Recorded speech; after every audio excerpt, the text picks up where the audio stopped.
شده.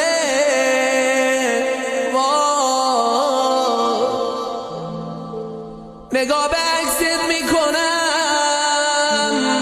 دلم میگیره فدات بشم.